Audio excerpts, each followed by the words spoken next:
주 예수의 은혜와 평강이 있을지어다. 자, 한번 따라서 합시다. 우리가 나음을 입었도다. 여러분, 이번 한 주간 동안 이거 아예 세워놓을 걸 그랬구나. 이번 한 주간 동안 우리가 특별 새벽기도회를 하는데 이사야 53장 1절부터 6절에 있는 말씀을 중심으로 할 거예요. 자, 한번 따라서 합시다. 하루에 3번씩 6일 동안 아멘. 뭐 하자는 거예요? 기도하자는 거예요. 여러분, 지금 기도할 때입니다. 아멘. 지금은 기도할 때예요. 사실은 말할 때가 있고 기도할 때가 있는데 대부분 기도할 때 말하면 기도를 못 해요. 우리는 말하지 말고 기도합시다. 때가 참 어수선하죠. 요즘은. 그래서 하나님께서 이번 주간에 우리 영광대교회 식구들에게는 우리가 나음을 입었도다. 따라서 합시다. 우리가 나음을 입었도다.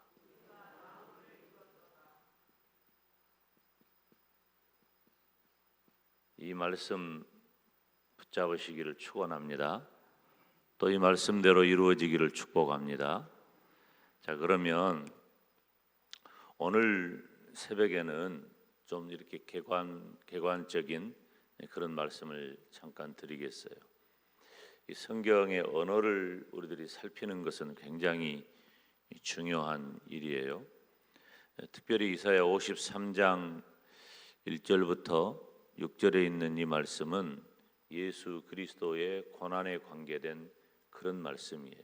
그런데 굉장히 중요한 것을 발견하게 되는데 여기 있는 언어들을 우리들이 쭉 살펴보면은 우리가 4절에 있는 말씀 보면 우리의 질고를 지고 그랬죠.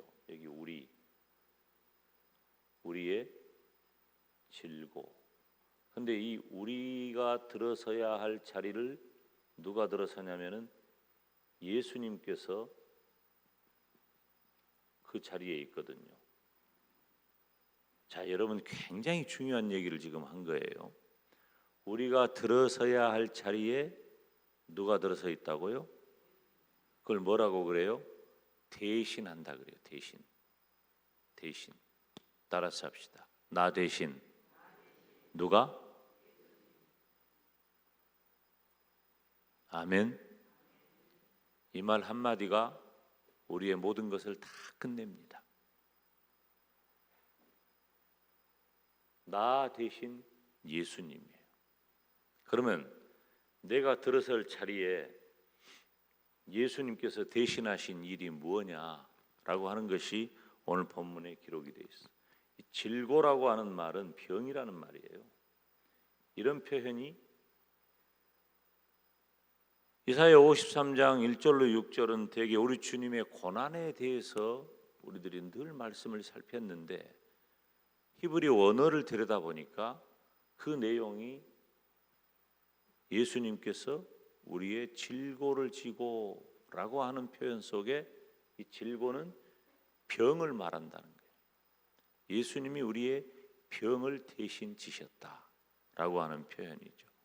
자, 그리고 그 다음에 이제 5절 말씀을 보면 그가 찔림은 찔렸다. 예수님이 내가 찔려야 할 것을 예수님이 찔린 거예요. 찔렸다라고 하는 것은 이제 명사로 사용될 때는 고통이라는 의미예요. 그런데 이 내용을 살펴보면 무엇 때문에 고통이라는 단어를 쓰냐면은 칼로 찔려서 관통돼 버린 그런 상태를 말해요. 그러니까 내가 칼에 찔려 가지고 관통되어 죽어야 하는데 그 자리에 누가 들어서 있다? 예수님께서 계신단 말이에요. 나 대신해서 예수님께서. 무엇 때문에 그래요? 무엇 때문에 무엇 때문에 예수님께서 찔리셨어요? 거기 나와 있잖아요. 우리의 허물을 인하며, 허물 때문이요. 그러면 이 허물이라는 말은 다른 말로 표현하면은 죄라는 말이에요. 죄. 다시 말하면은 나의 죄 때문에 나 대신에 예수님이 찔림을 당했다라고 하는 것이죠. 너무 평범합니까? 굉장히 중요한 말입니다. 따라서 합시다. 나 대신 예수님. 봐요. 나 대신 예수님께서 질고를 당하셨어. 나 대신 예수님께서 찔림을 당하셨어. 이 찔림이라는 용어가 어제도 우리가 이 채찍, 조금 이따도 채찍 이야기 하겠지만 어제도 우리가 채찍 얘기했죠. 그 채찍을 나 대신 당하셨다고 하는 거예요. 채찍을 맞는. 그 다음에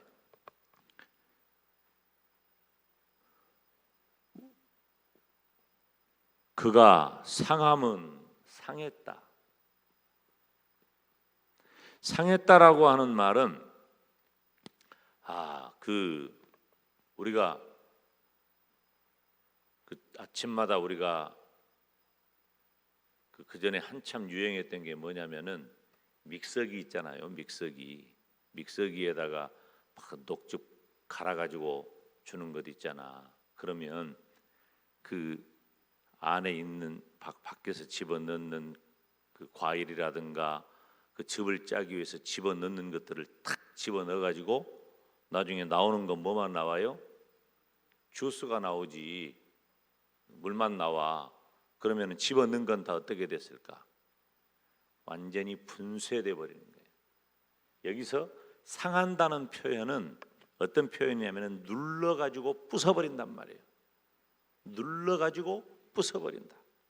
그러니까 완전히 주스기 안에 집어넣어가지고 칼날이 돌아가서 원래의 것들을 완전히 분쇄한다는 의미를 가지고 있는 거예요.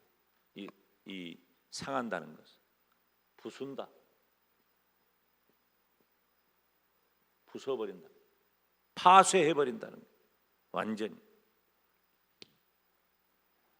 내가 상해야 하는, 즉 내가 부서져야 할 일을 나 대신 누가? 예수님이 부서지셨다. 여러분, 예수님께서 당하신 그 실제적 고난의 한 주간 동안, 아니 우리 주님께서 목요일 저녁에 잡히셔서 금요일 날 십자가에 죽기까지의 그 실제적으로 몸으로 당하신 그 고난은 바로 이러한 내용이에요. 칼로 찔려서 몸이 관통되는 일, 그리고 눌러서 부숴버리는 일, 분쇄시켜버리는 그런 일을 우리 주님께서 실제로 당하셨다는 거예요. 우리 주님께서 징계를 받고 내가 받아야 할 징계,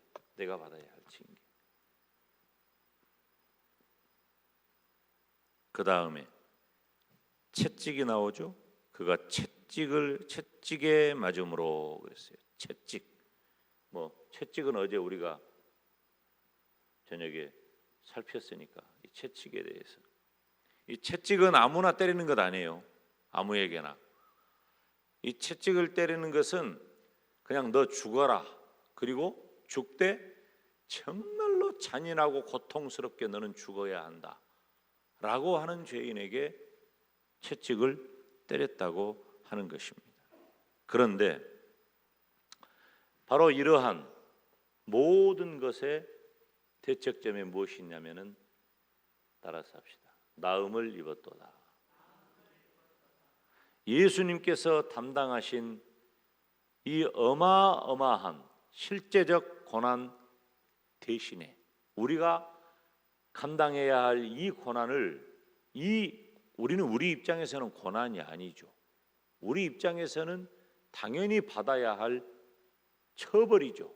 그런데 이 처벌의 자리에 우리 주님께서 대신 고난을 당하시고 그 대신 우리에게 주신 것은 뭐예요? 우리의 질고 우리의 질병이 나음을 입었도다. 우리의 그가 찔림으로 우리의 허물과 죄가 사함을 입었도다. 죄 사함. 나음을 입은 거죠. 그가 상함으로 완전히 파쇄되어 부서짐으로 우리의 죄악이 회복이 되었다. 사랑하는 여러분, 그런데 여기 말씀을 보면 징계를 받음으로 평화를 누리고 채찍에 맞음으로 우리가 나음을 입었다. 이 나음을 입었다라고 하는 말, 낫다라고 하는 말은 히브리어로 보면은 여러분 이건 뭐 다 여러분이 아는 단어니까 한번 따라서 해볼게요. 라파. 우리가 여호와 라파 그러잖아. 여호와 라파. 이 라파라는 말은 다른 말로 하면 우리말로 번역을 하면은 따라서 해요. 치료한다, 고친다, 건강하게 된다. 라파라는 말이 그런 의미예요. 나음을 입었다는 말이 그런 표현으로 사용되고 있다는 것이에요. 그리고 또 다른 말로 말하면은 어떤 그 변형된 어떤 물질을 원상복구시키는 거예요. 원상복구시키는 거. 그러니까 무너진 단, 무너진 집, 무너진 성을 새롭게 수축해서 회복시키는 것을 말할 때 나음을 입었다, 라파 이런 용어로 사용했다고 하는 것이에요. 그리고 소금물 있잖아. 소금물에는 뭐가 들었을까? 소금물에는 소금이 들었으니까 소금물이지. 이 라파라는 용어가 어떻게 쓰여지냐면은 그 소금이 들어 있어서 소금물이 되어 짠물이 된 그 소금물에 소금기를 쫙 빼버리는 것을 라파라고 표현을 해요. 무슨 말이에요? 정결하게 하고 깨끗하게 하고 아멘, 회복시키고 병든 것을 고쳐주고 이런 용어를 예수님께서, 그런데 이 단어는 또 우리들에게 가장 일반적으로 쓰는 것은 치료라는 단어예요. 라파라는 단어가. 그런데 이 치료라는 단어와 회복이라는 단어 그리고 구원이라고 하는 단어를 거의 같은 의미로 사용하고 있다는 거예요. 여러분 이번 한 주간 동안에 이제 내일부터 각각의 주제로 우리가 살필 텐데 우리가 살펴야 할 이 주제들 우리가 어디에 해당합니까? 내일은 첫째로 우리가 영혼의 문제를 먼저 살피겠어요. 내 영혼의 문제, 내 육체의 문제, 그리고 이 시대의 문제, 사회의 문제, 이러한 모든 것들을 내가 안고 있을 때 하나님께서 무너진 성을 일으켜 세우고 수축해 주듯이 우리의 모든 것들이 회복되기를 주님의 이름으로 축원합니다. 우리는 어떤 미신적인 그런 차원을 가지고 이 고난 주간을 지내는 것은 아니에요. 우리 주님께서 당하신 그 고난의 의미를 우리가 기억하면서 나 자신을 말씀 속에 이 말씀의 스펙트럼 속으로 나를 지나가게 하는 거예요. 그래서 내가 하나님의 말씀으로 받아야 할 교훈을 받고 그 하나님의 말씀으로 내가 받아야 할 치료를 받고 말씀을 전하고 듣는 중에 내 영혼이 회복되고 말씀을 전하고 듣는 중에 내 육신이 회복되고 말씀을 전하고 듣는 중에 내 문제가 해결되고 말씀을 전하고 듣는 중에 무너져버린 것들이 새롭게 일어나는 놀라운 역사가 있을 줄로 믿습니다. 그래서 우리에게 중요한 건 말씀이에요. 이 고난 한 주간 지내면서 주의 종이 전하는 말씀을 통해서 그리고 여러분들이 이사야 53장을 계속 읽으시면서 묵상을 하세요. 이 말씀을 통해서 하나님께서 저와 여러분에게 주신 은혜가 무엇인가 마음에 늘 새기고 그리고 주의 종과 함께 여러분이 내어놓은 그 기도의 제목을 온종일 주의 종과 함께 기도한다 하면서 하나님 앞에 나와 첫째 하나님의 말씀을 통해서 내 삶을 되돌아보고 두 번째 기도를 통해서 하나님의 뜻을 구하고 세 번째 우리 주님께서 당하신 그 고난이 나를 위한 것임을 알고 하나님의 뜻대로 내가 순종하는 그런 삶이 되시기를 주님의 이름으로 축원합니다. 다시 따라서 합니다. 하루에 3번씩 6일 동안 여러분 오늘 또 하루에 3번 하나님 앞에 무릎을 꿇고 기도하는 시간 갖기를 간절히 바랍니다. 이 시간에 우리가 다 같이 두 손 들고 큰 소리를 내기는 어려워요. 그러나 마스크를 썼기 때문에 우리가 좀 소리를 내도 괜찮습니다. 이 시간 주님 이름 3번 부르며 간절히 기도의 자리로 나가겠습니다. 주여 주여 주여 사랑하시